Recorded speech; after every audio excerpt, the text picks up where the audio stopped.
Hello there, thank you for joining us today. I'm Public Information Officer Corey Deerdorf alongside Deputy Chief of Operations, Chief Swartout. Good day, sir. Good day to you. We're here at 28. Got a lot of stuff laying out and around. There's been a true team effort here. Light duty coming out, our resource management coming out, some of the staff chiefs coming out and putting together all these cool things that are getting ready to go out to the field. And today we're here to talk about the first of the cool things that are coming out, and that's these hydrant bags.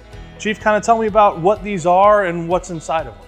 So my understanding is Pasco County's never had hydrant bags, so I was asked about a year ago or so to produce them. It's taken me a little time to get the equipment together, but we finally were able to do that through some extra monies that we had last year. So we put these bags together. We hope to get them out to you, and I wanted to start off by doing this short video for you so we could show you what's in the bag and how to deploy it, and you can kind of go back into Target Solutions and always be able to see how to do this. So, perfect. Yep. Chief, what's inside these bags? They're big, they're yellow? Yep, they're big and yellow.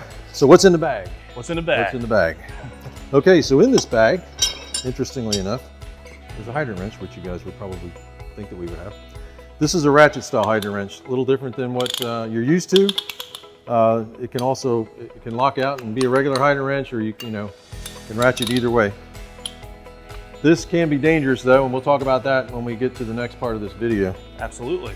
Also in this bag, it's like Easter egg hunting. Also in this bag, we got spanner wrenches. And what people have been waiting for a long time, my understanding, is an inline valve. So inline valve will go on the hydrant, and then you'll make your hookup. And the bag will attach to the hose, and we have a strap that goes on that, and we'll show you how that all comes together when we get outside. Pretty simple, but hopefully very effective. Chief, we're gonna take this time, we're gonna head over to the truck, see where these are gonna be and how we should use them. Perfect, let's do it. All right, Chief, so we made it out behind engine 28. We're out here along Hale, so it might be a little loud, but we're gonna talk about where does this bag kind of become pre-connected and where is it stored on the truck? Okay, so the bag is actually stored up in the hose bed.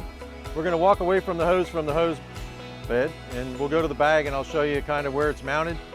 And then we'll move on to the strap that connects to the hydrant. So what you want to do is you want to leave your hydrant connector on the 4-inch or 5-inch hose itself, so you're ready to make that connection at the hydrant. You also want to have about 20 feet of hose that's riff-raffed and loaded in the hose bed. Okay, the reason you want 20 feet is because you want a nice smooth bend when you charge the hydrant. The bag itself is actually strapped to this with Velcro straps, with all your tools in it. Along here, you have what's called a Milwaukee strap. The Milwaukee strap actually attaches to the hose, and that's what you'll pull away from the truck with. It's designed to be pretty big, so if you're a driver, you're having to lay this hose line out,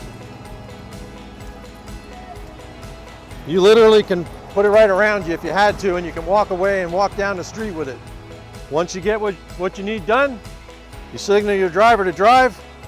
Okay, you're connected to the hydrant.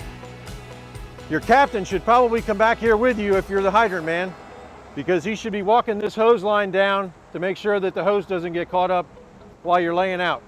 So remember, drivers, don't drive any faster than your captain can walk, or you're going to hear about it. Absolutely. All right? And Chief, with this, we've included in the Target Solutions assignment, there's a PDF that'll be there that shows you exactly how this is to hook up, where these hose folds should go inside of the straps and the hydrant bag. Yes, sir. And the hopes are that this makes us more efficient at the hydrant and gets us to the fire safer and gets water there quicker. That's the whole idea behind it. That hydrant wrench, you were saying there's a little bit of a trick to it. Yes, you got to kind of watch. The interesting thing about this ratchet wrench is simply this, is that because it moves like it does, see how it's a little wobbly? You can tighten this up and it may not be too bad for you, but if you have a tendency to want to use a hand to keep it on here because it's got a lot of paint on it or it doesn't sit flush, you want to make sure you put a flat palm on this, because if you put your hand over this as you're starting to move this wrench, it will ratchet around, and when it does, it'll get to a point where this piece will come around and get your finger or your thumb when you're opening this thing. So if you happen to be one of these people that likes to look down the road and not really pay attention and open the hydrant, you could lose your thumb. Just protect your fingers. Watch your fingers with this thing. It'll bite you. Absolutely. Chief Swartout, thank you for taking the time to come out here and go over this new hydrant bag system that we have. And thank you guys for watching back at the station. We appreciate you guys, and stay safe out there. Thank you.